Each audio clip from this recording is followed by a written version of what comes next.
跟蛇族太子爷订婚1个月，他找我退了5次婚。蛇族重语，他嫌我是个人类，嫌我没有尾巴，嫌我弱不禁风一碰就倒。我每次都摇摇头拒绝，直到最后一次，他指着他同父异母的大哥开口：这么喜欢我吗？那你看看他，他跟我长得7分像，除了血统不纯，你嫁给他行吗？算我求你。这次我没再拒绝。好，大家好，欢迎收看皮皮听书。我说出好后，萧衍的脸蓦地阴沉了下来，他重重将手里的酒杯砸在桌子上，发出砰一声巨响。他扫视过我的脸，半晌，突然勾起嘴角嘲讽一笑：答应了就好，不过我可提醒你，欲擒故纵在我这没有用。明天你就跟老爷子说，你不嫁给我，嫁给他。我苍白着脸，刚准备开口，就被身旁的萧彻打断：萧衍，别胡闹，给杨小姐道歉。萧衍黑了脸：你算个什么东西，真把自己当我大哥了，一个低等蛇生出来的杂种玩意。萧衍骂得太难听，我以为萧彻会生气，悄悄往旁边挪了几步，因为蛇族人生气太可怕了。我见过萧衍生气，变成原形将那人搅得肠穿肚烂。我回去后做了好几晚噩梦，我偷偷看向萧彻，他却面无表情，高大的身影静静伫立原地，好像萧衍骂的不是他。你现在酒喝多了不清醒，我先帮你送杨小姐回家。说完这句话，萧彻扣上西装领扣，朝我伸是伸手。我看了眼脸色难看的萧衍，不敢多说话，转过头跟他离开。滚得好！可没想到萧衍突然发难，笨重的玻璃酒杯被他当成武器扔了过来。我反应不及，萧彻迅速挡在我身后。咚的一声，他发出一声闷哼，酒杯砸到他背上，滚落到大理石地板上。他也只是转头冲我温和开口：我没事，杨小姐今天吓到了吧？我替萧衍给你道歉。我摇了摇头，看着他镜片下低垂精致的眉眼，突然想到刚刚萧衍的话，他跟我7分像，你嫁给他好不好？确实有点像，但他比萧衍温柔多了。这么想着，我鬼使神差开了口：刚刚我说的好是认真的。说出这句话后，车正好开到我家门口，我不自觉红了脸。动听磁性的声音这时响起：我血统不纯，配不上杨小姐。我不看血统，也不知道哪来的勇气，我脱口而出。萧彻听到这话，微微勾唇，眼睛里盛满柔和的笑意，却没有正面回应。夜深了，杨小姐晚安。回去后，我翻来覆去睡不着觉，想萧彻到底什么意思？想着想着，又想到萧衍，更睡不着了。我真的害怕他，可我没办法，我必须嫁给他，因为嫁给他我才能活命。当今世界，兽人和人类经过几百年争斗，终于决定和平相处，但互相很少通婚，因为兽人通常寿命长。最重要的是，兽人会和伴侣结契，共享寿命，所以兽人一般不愿意跟人类通婚。因此萧衍讨厌我。我们这桩亲事是他爷爷定下的，因为当年我妈是兽人界有名的医生，为了救受重伤的萧老爷子，怀着7个多月身孕，在手术台上站了10个小时。出了手术室，我妈就早产了。我先天不足，被医生判定活不过20岁。萧老爷子知道后，为了报恩，大手一挥，将我和年仅3岁的萧衍定了亲。萧衍第一次见我就不喜欢我，他觉得我们家是挟恩图报。除了这一点，还因为他有个一起长大的青梅。订婚宴那天，他人是来了，手上却攀着一条细长的红蛇。我本来就害怕蛇，小声求他能不能把它先放在一边，可他玩味一笑，任由那条蛇爬遍他全身，在他衣服里进进出出。所以那天我都不敢离他太近。好不容易熬到结束，休息室里，那条蛇却从他衣领里跳出来，追着我满地跑。我求萧衍管管他，可他只是坐在一旁，满脸宠溺地看着他，甚至时不时还嘲笑出声。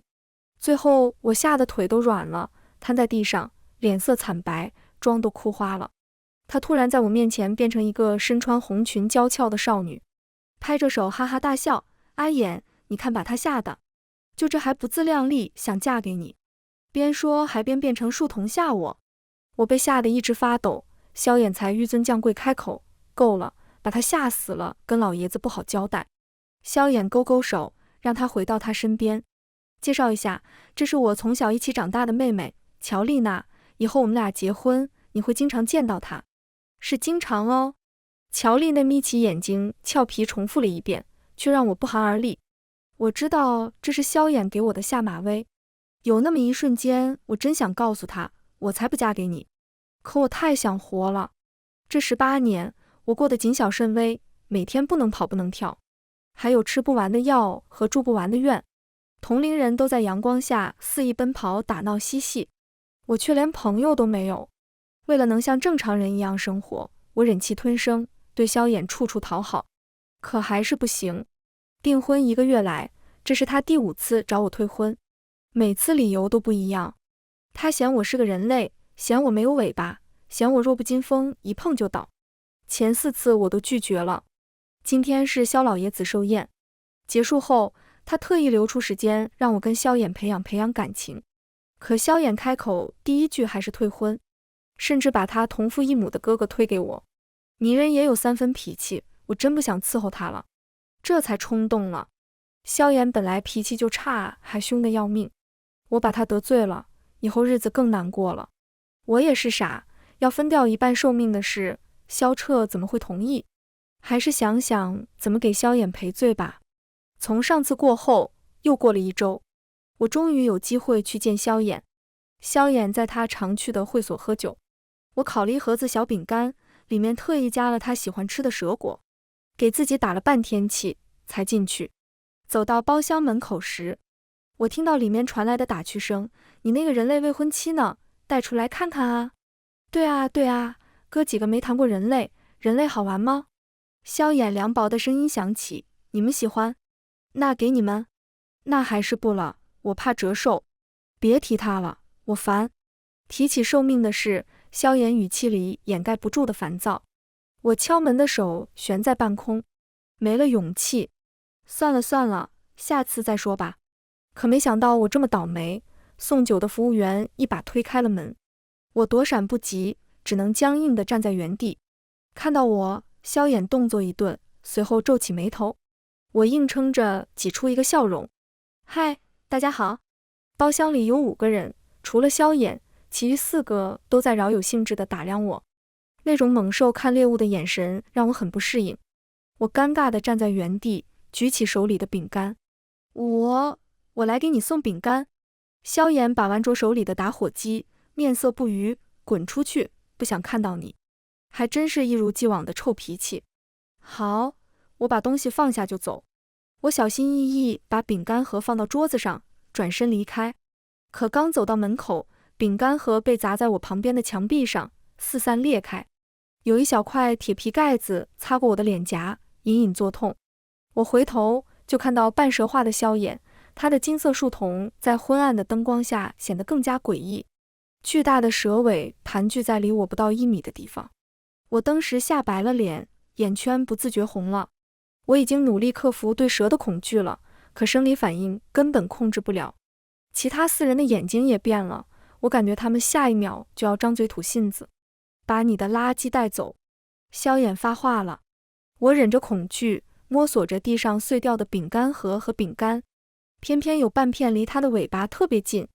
我慢慢挪了过去，心里祈祷着萧衍不会吓我。可他怎么会这么好心？我刚摸到饼干，蛇尾猛地勾住了我的手腕，我还是没忍住，尖叫出声。萧衍将我整个吊了起来，我的心脏跳到几乎快喘不上气，眼泪不自觉流了出来。萧衍把我凑近他掐住我的下巴，讥笑了一声：“就这么点胆子，还敢招惹我？小心新婚第1夜我就会吃了你。”极度的恐惧下，我说不出话来，只能闭着眼使劲摇头。就在我觉得要死了的时候，熟悉的声音响起：“萧衍，放开杨小姐。”我听到萧衍冷哼一声，将我甩了出去。下一秒，我被人稳稳接住，整个人瘫软了身子。终于得救了。闻着萧彻身上清冷的松脂香，我抱着他的腰不肯撒手。他声音严肃：“萧衍，给杨小姐道歉，否则我只能告诉爷爷了。”萧衍却满不在乎开口：“随你，你也就只能给老爷子当当狗了。”他收起尾巴，站了起来，单手插兜，走到我们面前，看着还在瑟瑟发抖的我，挑了挑眉，笑容恶劣：“不着急，我们还有大把时间。”然后带着人走了个干净，只剩我和萧彻。他走后，我再也撑不住地瘫到了地上，眼泪一滴一滴砸到地上，我哭到发抖。我只是想活着，怎么就这么难？越想越委屈，我捂着脸哭到浑身颤抖。一条深灰色手帕递到我面前，萧彻微微蹙眉，这次是萧衍过分了，我会告诉爷爷。哭久了眼睛会痛，我送你回家好不好？他朝我伸出胳膊，我抓住他的小臂，晃悠悠站了起来。站起来后，他立马规矩地跟我拉开距离。我看着骤然落空的手，心中有些酸涩。除了刚刚为了接住我，还有我主动触碰。萧彻平时很注意我跟他的分寸，不过也正常，他只是有礼貌，并不会想折寿。像上次一样，萧彻将我安全地送到了家。我哑着声音说了句谢谢，他点了点头，随后驱车离开。我看着远去的车，有些失魂落魄。为什么当年跟我订婚的不是萧彻？我回到屋子，将要吞下，在家躲了半个月，不敢出去。除了被下狠了，还因为萧彻真的告诉了萧老爷子，萧衍被惩罚关了1个星期禁闭。我有些忐忑不安，我怕萧衍会报复我。他本来就讨厌我，还因为我受罚，可终究还是没躲掉。我看着手机上萧衍打来的电话，战战兢兢接通。萧衍却一反常态，说今晚约我吃饭，要给我道歉，还要我穿漂亮点。电话里他语气诚恳，完全听不出生气。我心里虽然疑惑，但还是去了。我想着他要是真心的，我还是可以尝试跟他相处。我到了地方，是一家米其林餐厅。走进约好的包厢，灯打开那一刻，我没看到萧衍，反而是乔丽娜和她的姐妹花。我心里觉得不对劲，你怎么在这？萧衍呢？听我问他，乔丽娜靠着身旁的女人，笑得花枝乱颤。鲜红的指甲，血红的裙子，还有她那红色的树瞳，都让我觉得危险。既然她不在这，我就先走了。可下一秒，门口涌进来5个男人，他们身材高大，颈侧的蛇鳞和树瞳彰显着他们的身份。门被锁上了，我彻底慌了。你到底想干什么？乔丽娜拍了拍手，当然是看你合不合格。我们蛇族都重欲，血统越纯，需求越大，阿衍哥哥更是佼佼者。你想嫁给他，就得能受得住他，不然你凭什么跟他结契？结契以后只能有1个伴侣，若是你满足不了他，那怎么行？这几个都是我和姐妹们试过的，身体很好，你也不吃亏。听到这，我明白他想干嘛了，心中慌得厉害，我跌跌撞撞往后退。是萧衍让你这么做的吗？他知道吗？他不喜欢别人碰他东西，就算他不喜欢我，你也不能这样做。听到我的话，乔丽娜勾唇一笑，拨通了萧衍的电话。阿衍哥哥，你这位未婚妻想问个明白。我赶紧抓住机会大喊，萧衍，我会死的，我真会死的。电话那边却传来一声嗤笑，玩得愉快。随后挂断了电话。我知道我不能坐以待毙，我抓起桌上的刀。别过来，不准过来。乔丽娜却笑弯了腰，姐姐，那是餐刀，捅不死人的，还不快伺候好我们姐姐。她的话音刚落，那几个男人纷纷变成了蛇朝我爬过来。我挥舞着手里的刀和包想吓退他们，可根本没用，很快我的手脚都被缠住，被死死困在地板上。蛇足湿滑的触感让我浑身起了一层鸡皮疙瘩，我甩不开动不了，屈辱的眼泪一颗颗落下，几乎要崩溃，嘶吼着让他们滚开。就在这时，门口传来一声巨响，门被踹开了。我听见乔丽娜和她的姐妹发出尖叫声，随后我看到一道极快的人影闪现到我面前，将我身上的男人掀飞。一道沉稳清冷的声音响起，别睁开眼，很快就好。我不敢动弹，只能听到乔丽娜他们的尖叫和男人的求饶声。有微凉的液体溅在我小腿上，直到再也没有声音，四周安静下来。我缓缓睁开眼睛，撑着地板坐了起来。就看到一地的血，还有正在拧断一条蛇脖子的萧彻。我被吓呆了，完全说不出话来。萧彻听到动静，扔下手里的蛇，朝我走过来。我还有些应激，看他过来，瑟缩着往后退了几步。他瞬间放缓了步调，半跪着小心翼翼靠近我。他脸上还带着被溅到的血迹，有一些洒到了他镜片上，显得他整个人有些不一样，有点危险，又有点诱人。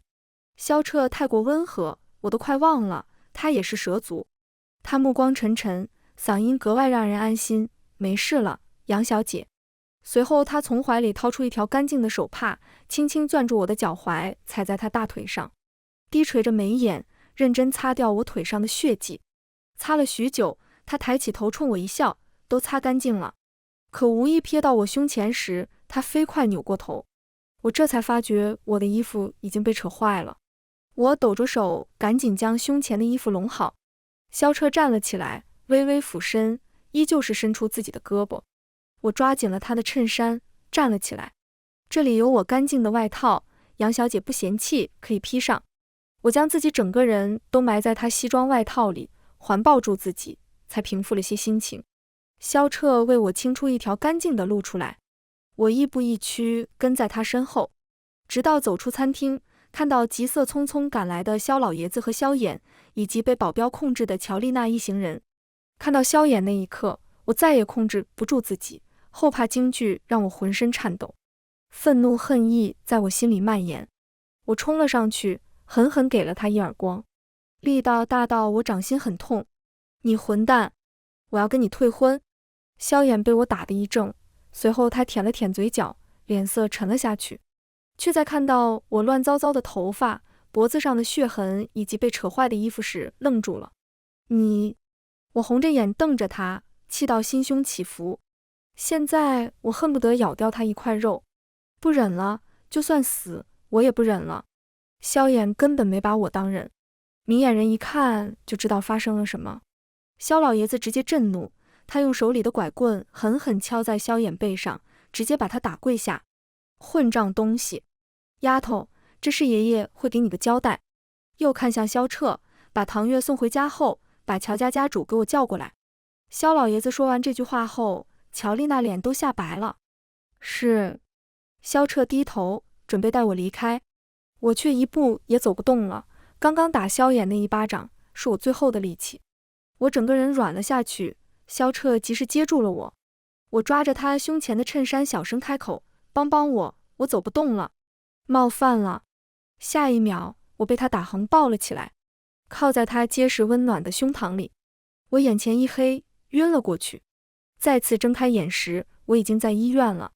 妈妈和爸爸都焦急地凑了过来，看得出来我妈已经哭过一轮了。你怎么不跟妈妈说啊？就让她这么欺负你？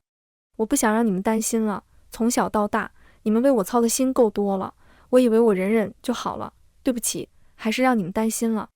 说着说着，我的眼圈红了。2个月前，西南地区突发地震，我爸妈都被征召过去救人。本来他们不想去，因为那时我快要跟萧衍订婚，可我坚持要他们去，我不想再因为我困住爸妈了。这么多年，为了我，爸妈一步都不能离开。我以为我可以处理好跟萧衍的关系，顺利跟他结婚，再也不让爸妈担心。可我还是太天真了。这1个多月的惊吓与委屈让我扑进妈妈怀里，哭个不停。我妈一边轻拍着我的背安慰，一边哄我马上就去跟萧衍退婚，她会给我想别的办法。等我哭累了，抬起头才发现病房里还有个人，是个看起来才15、16岁的少年，长相精致，唇红齿白。他安静地站在一边。我有点尴尬，刚刚嚎啕大哭的样子都被他看到了。妈妈，他是……我妈一拍脑门，我都忘了。他叫他走近点给我介绍，这是我和你爸在镇区遇到的孩子，叫江玉，全家就剩他一个，我们觉得实在可怜，就带回来了。我脸还有些红，伸出手跟他打招呼，你好，我叫杨唐月。江玉看了一眼我，又看了一眼我妈，随后用力握住我的手开口，姐姐，我会娶你。什么？我被他突如其来的一句话吓到了。只见他深吸一口气，头上冒出了2个毛茸茸的耳朵。姐姐，我也是兽人，刚刚我都听到了。我今年16岁，你等我2年，我娶你，我不会让你死的。说这话的时候，他2只耳朵一动一动。江玉居然是知狐里兽人，我有些吃惊，我妈也被吓到了。小玉，没想到你是兽人。但他很快又反应过来，你是想报恩才这样说的吗？你不用这样的，小玉，我和叔叔救你不是为了让你报答我们的。江玉却摇了摇头，握紧了我的手，我不想让您伤心，而且唐月姐姐很漂亮，我喜欢她的，就让我娶。打扰一下。江玉后半句话被突然出现在门口的萧彻打断。他依旧是一身西装，扣子扣到最上面一颗，那双潋滟的桃花眼在镜片下弯起一个恰到好处的弧度。看到他，我有些不自然，尤其是江玉上一秒还在向我求婚。萧彻走进来后，礼貌地向我爸妈问好。我妈心里还有气，没有给他好脸色。他的视线在我和江玉交叠的双手上掠过了一秒，嘴角弧度未变，他彬彬有礼开口，爷爷派我来看看杨小姐。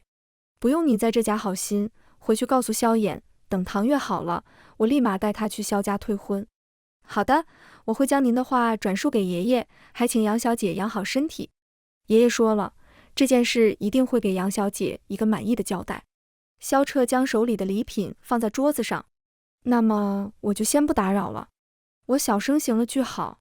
萧彻转过身走了2步，突然回头给江玉递了张名片，我们公司有资助困难兽人的慈善项目，小朋友还是要读书的。听到他的话，江玉怔了一下，反应过来后，他冲萧彻呲起了牙。萧彻嘴角笑意却微微扩大，礼貌离开。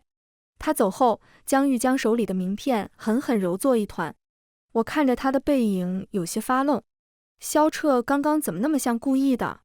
住了1星期院，出院第2天，我妈带着我杀到了萧家。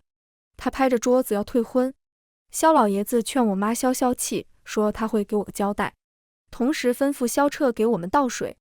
萧彻今日只穿了里面的衬衫，为了倒水，他将衬衫袖子卷起，露出结实白皙的小臂。我妈生气，一巴掌掀翻了杯子。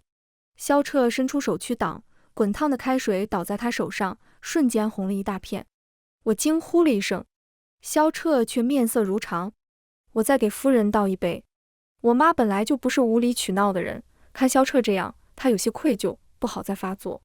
她耐着性子等萧家的人都到齐了。等人到齐，萧老爷子一敲拐棍，宣布了一个令人震惊的消息：我嫁给谁谁就是下一任萧家家主。他的话一出，萧家人都坐不住了，我妈也坐不住了。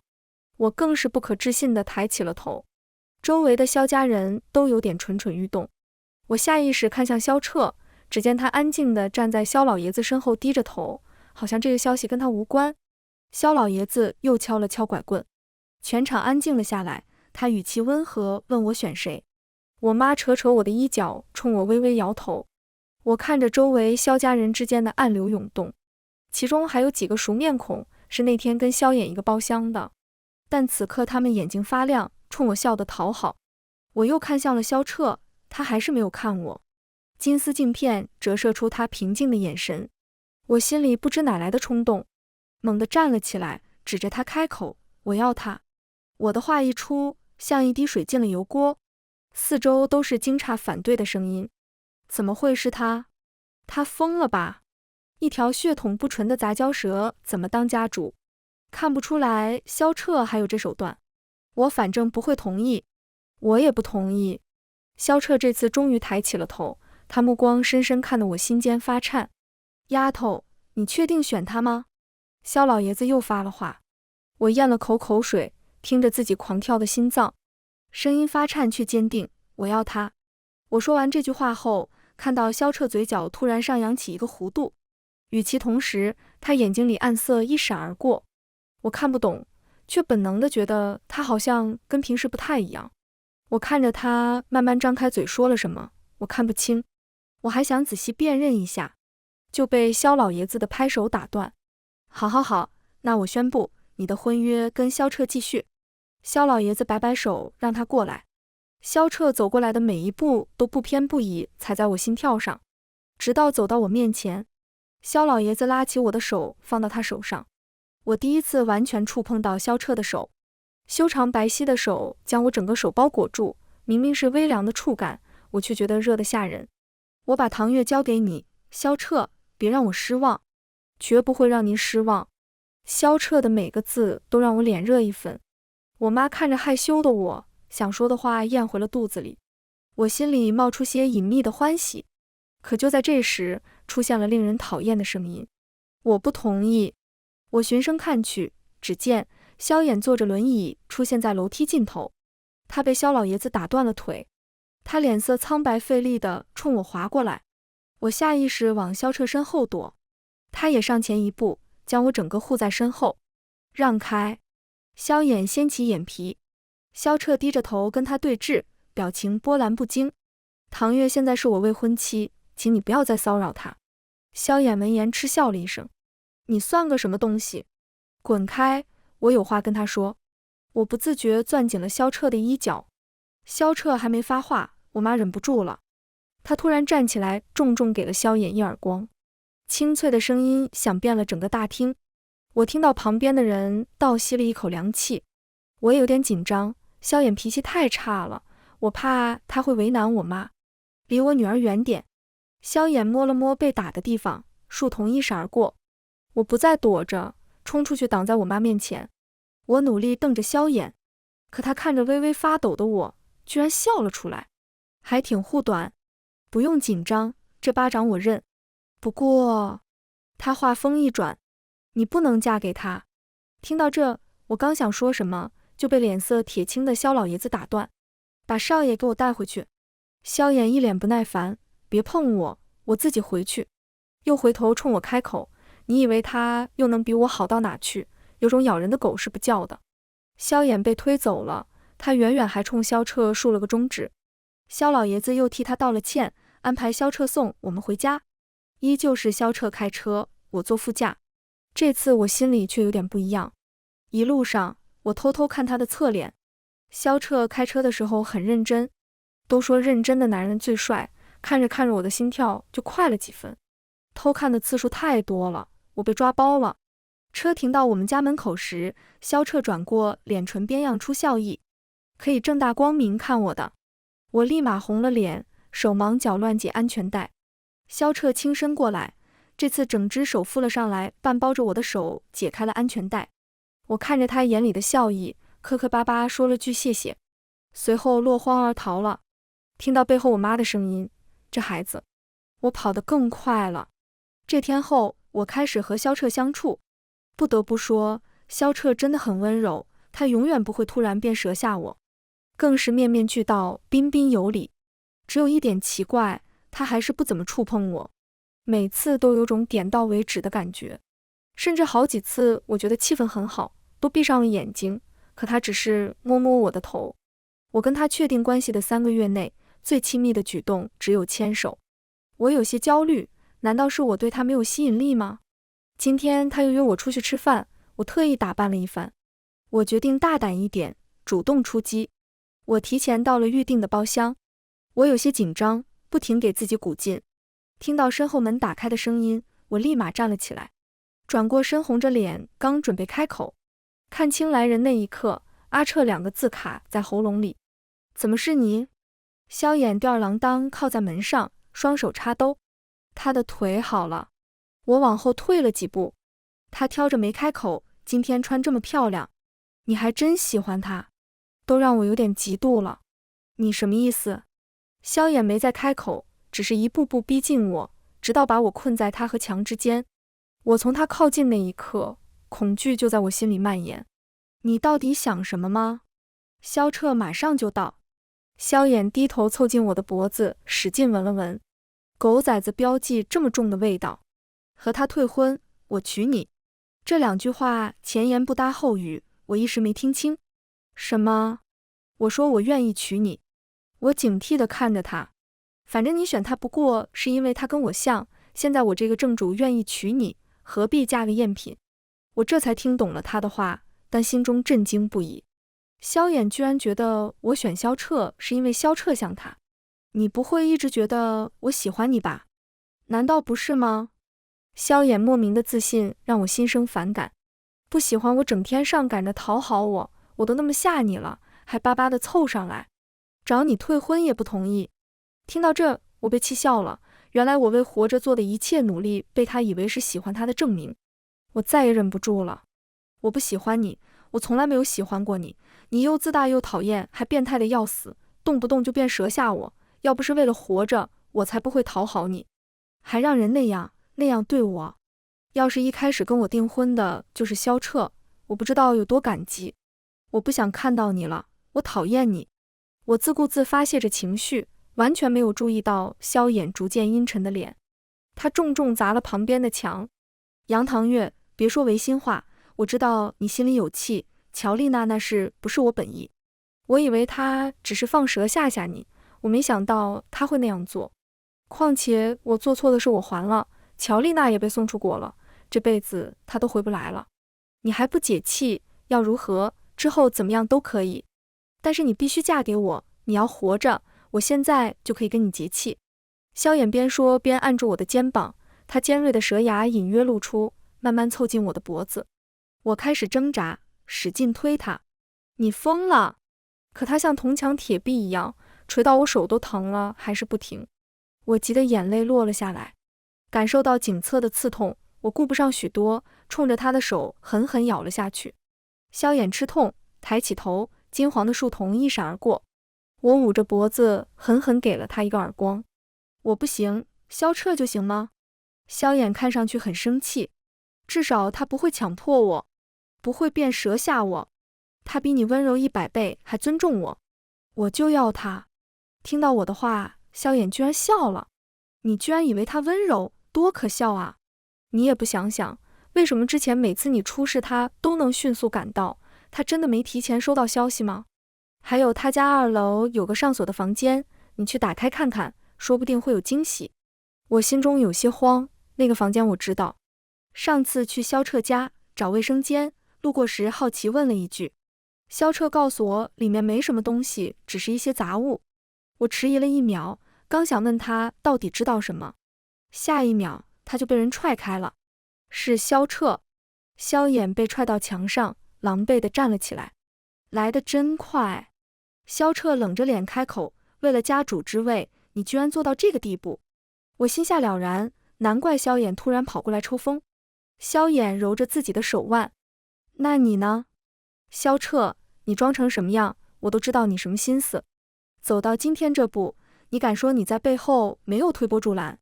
还有，我不单单是为了家主之位，我突然发现有个人类未婚妻很有趣。萧衍突然看向我，闭嘴！萧彻冲了上去，萧衍瞬间变成一条巨大的黄金蟒跟他缠斗，以人形姿态跟蛇打架很吃亏。很快，萧彻落了下风，我有些着急。萧彻，你变蛇啊！萧彻躲过扫过来的蛇尾，冲我回头一笑，在你面前我不会变蛇。我一怔，原来是因为我怕蛇，所以在我面前他从来不会化为蛇形。他这样为我着想，我怎么能拖后腿？于是我转过身面对墙，紧紧捂着自己的眼睛大喊，你变吧，我不会睁眼。我听见激烈的打斗声，顿了一下，有什么东西扫过我的脚踝。我听见萧衍发出一声嘶吼，随后终于安静了，可以睁开眼了。我慢慢回头，就看到萧衍晕在地上，浑身是血。萧彻虽然一身狼狈，但毫发无伤。萧彻走到我面前，挡住地上的萧衍。今天是我疏忽了，不会再有下次，我先找人送你回去。这里我需要处理一下。被送到家时，我还有些发懵。我妈看到我颈侧的伤口，立马变了脸色。我急忙告诉她这是萧衍做的。我妈骂骂咧咧去给萧老爷子打电话，可我却有些心神不宁。萧衍的话到底什么意思？那个房间到底有什么？萧彻有什么事情瞒着我吗？处理好萧衍的事后，已经过了1周了。萧衍被萧老爷子送出了国。我和萧彻婚礼前，他不准回来。萧彻约我出去，要为上次的事跟我道歉。我趁机提出再次去他家。听到这个要求，萧彻愣了一下，随后点了点头。他不知道的是，我包里配好了1把万能钥匙。那天萧衍的话让我很在意，他说的确实对，每次我被萧衍欺负遭遇不测，他都能迅速赶到救我。难道他真的是计划好的吗？我必须搞清楚萧彻瞒了我什么，否则我不敢嫁给他。到达他家后，我提出想吃新开的一家甜品店。那家店到萧彻的别墅开车来回要1个小时，我有足够的时间开门。萧彻向来不拒绝我的要求，这次也一样，他立马点了头。我会尽快回来，觉得无聊，我给你下好了综艺，还有游戏机，锅里我让阿姨给你炖了碗甜酒酿，趁热喝。萧彻一如既往耐心温柔，我有些愧疚，想着一会要是没发现什么东西，我怎么道歉才好。看着黑色迈巴赫消失在道路尽头，我立马上了2楼。做贼心虚让我一下没捅开，直到捅了好几下，门终于来了。敞开的缝里，里面很黑，什么都看不到。我心跳如鼓，推开了门，不敢开灯，我打开了手机手电筒。房间很大很空，除了一张床，什么都没有。我觉得是我多心了，可我无意往墙上看了一眼，就这一眼，我愣住了。我不可置信又看了其他墙，震惊使我捂住了嘴。整整4面墙全是我的照片，各种各样的，笑着的，哭着的，甚至是在医院的，还有我自己家的。而正对着床的那一面墙，有一张巨大的我。照片上，我穿着白色连衣裙，笑得眉眼弯弯，在绿色的草坪上抚摸着一条小狗。我自己都不知道什么时候拍的这张照片，心头的震惊让我不知所措。从这些照片里，我心头萦绕着不可思议的念头。萧彻或许很喜欢我，我好像发现了不得了的秘密。我已经完全慌了，我不停深呼吸，告诉自己先出去，别让萧彻发现我来过。我赶紧往门口方向走，可下一秒，门被缓缓推开了。萧彻提着蛋糕出现在我面前，我脑子咣当一声，完了，这次彻底完了。他会生气吗？手中的手机滑落到地上，我张张嘴想说什么，又不知道怎么开口。可萧彻却开口了，声音一如既往温柔，原来在这。他啪的一声打开了这个房间的灯光，有些昏暗，但此刻一览无余。我终于看到了全貌，比刚刚还要震撼。萧彻放下手里的蛋糕，声线越发温柔，被发现了啊。他取下了眼镜，慢条斯理解开领带，笑着冲我开口，要跑吗？灯光下，他的眼神越发深邃诱人。此刻他明明声音很轻，可那语调却让我站立不已。他开始一步步慢慢靠近我，像是给我时间逃跑。我知道他现在整个人看起来很危险，我该逃跑的，可我脚下不知为何像生了根。直到他走到我面前，眼神晦暗不明，我再给你3秒，再不跑就没机会了。我咽了口水，最后一个迟迟没有落下，我的心脏剧烈跳动，呼吸急促起来。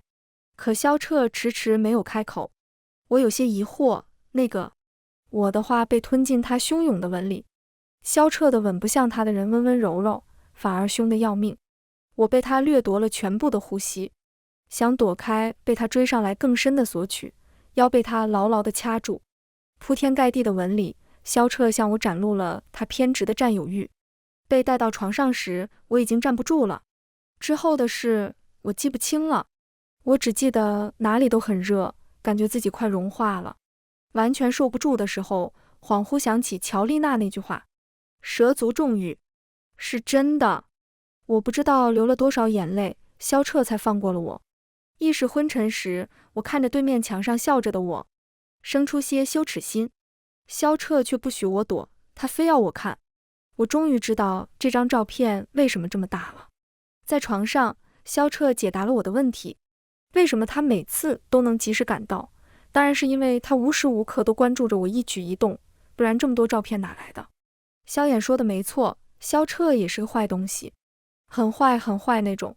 可我不知道为什么，却并不讨厌。那天我撒谎骗他买来的蛋糕，最后全进了他肚子里，只不过餐具用的是我。而萧彻从这天后也彻底不装了，他无时无刻都恨不得粘在我身上，眼神里的露骨和痴迷都让我胆战心惊。我喂不饱他，真的很累。我问他什么时候开始喜欢我，他说第一次见面。我骂他不要脸，我那时可是萧衍的未婚妻。萧彻笑笑没有反驳。新婚那夜，萧彻第一次在我面前显露他的树瞳，是深绿色。等结完气后，我彻底没了力气，半梦半醒时，听到耳边一声喟叹：“你终于是我的了。”我点了点头，下一秒就被拖入更深的欲望漩涡里。精疲力尽时，我脑海里只剩一句话：为什么蛇会有俩？番外，萧彻和杨唐月结婚的第2年，萧衍回了国，他断了一条腿。不光如此，乔丽娜死在了国外，说是吸毒过量，但他心知肚明是谁做的。萧彻从来都不是温文尔雅的，他们蛇族都一个样，阴暗野心偏执。偏偏杨唐月把他当个宝，总觉得他单纯善良温柔。这个女人不聪明，蠢得要死。萧衍压下心头那一抹复杂的情绪，就连爷爷也帮着他。他回国那天，爷爷把萧彻叫过来，只对他们2人说了一句话：到此为止。萧衍不甘心，萧家家主本来是他的，杨唐月也该是他的。看着杨唐月每天笑着扑进萧彻怀里，不知不觉他心头悄然滋生了妒意。可他现在什么都做不了，是个废人了。萧彻那个狗崽子阴狠毒辣，若不是爷爷拦着，恐怕他命都没了。萧衍觉得以前的自己太过愚蠢，没看出很多事都是萧彻在背后推波助澜，火上浇油。看着花园里那抹纤细的身影，萧衍掐灭了手里的香烟。他不会承认，就在刚刚那一秒，他后悔了。可他现在再不甘心，也只能甘心了。萧彻番外，听说他要去国外出差，阿唐千叮咛万嘱咐要他小心点，因为他听说萧衍在惹上了黑帮国外断了腿，而乔丽娜也死在了国外。他软声应着他的担忧，心底却滋生出更阴暗的想法。他喜欢人类妻子的天真，他们兽类从来没什么良善之辈，而他更是从算计里血雨腥风里闯出来的。阿唐总以为他喜欢他是在他跟萧衍的订婚宴上，因为那是他们第一次见面。其实不是，很久之前他就见过他，那时他小小一个，眼睛大大的，像只迷路的精灵闯进他的世界，笑容甜甜地塞给他一颗糖果。这颗糖原本是要给萧衍的，他认错了人。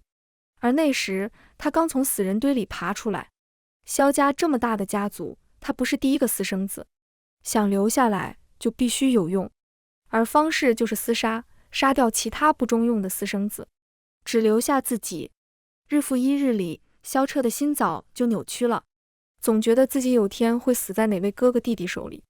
可看到阿唐时，他第一次有了想要握在手里的东西。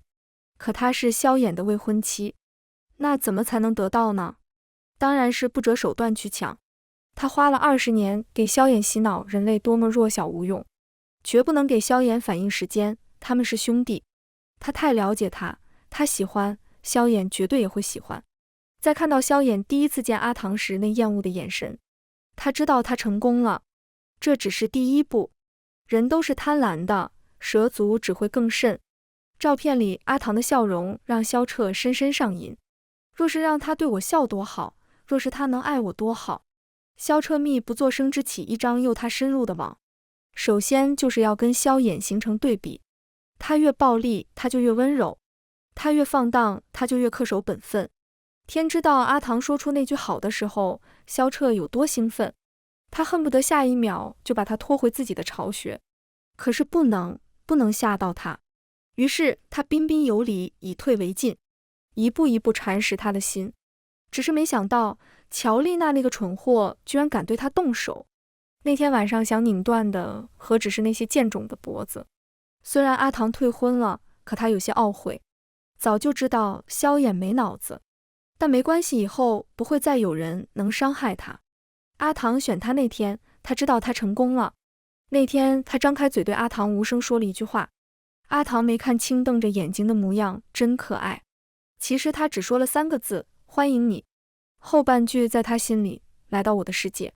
跟他在一起后，萧彻很克制，他克制自己不去触碰他，因为他知道只要给他机会，他会是个最下流的变态，可却让萧衍钻了空子，真想杀了他。不过也多谢他替他捅破了那层窗户纸。看到那扇虚掩的门时，萧彻开始无比兴奋。当他问出那句要跑吗时，他感觉他的血液都在沸腾。其实他骗了他，就算他要跑，他也不会放他走。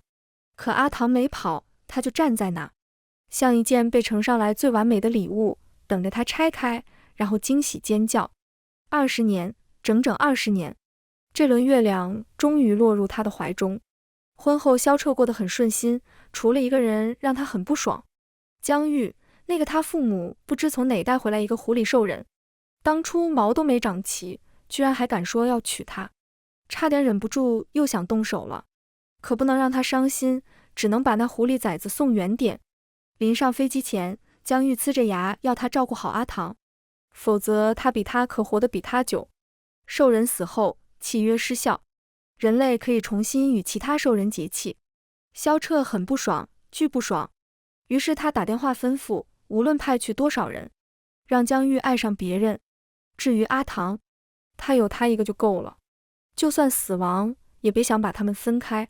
永远是永远。